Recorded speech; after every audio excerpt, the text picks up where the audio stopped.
টাকা পাচারের ঘটনা পুরনো হলেও নতুন খবর হচ্ছে বাংলাদেশ থেকে বিভিন্ন উপায়ে ভারত, যুক্তরাষ্ট্র, ব্রিটেন, সুইজারল্যান্ড এবং জার্মানির মতো ৩৬টি দেশে পাচার হচ্ছে এসব অর্থ।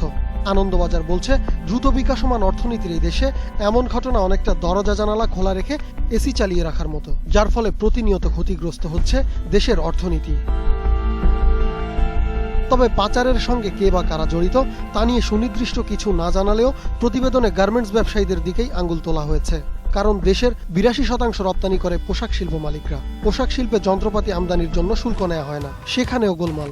কম দামে মালামাল কিনে বেশি দাম দেখানো হয়, অতিরিক্ত টাকাটা ফাঁক গলে চলে যায় বিদেশে।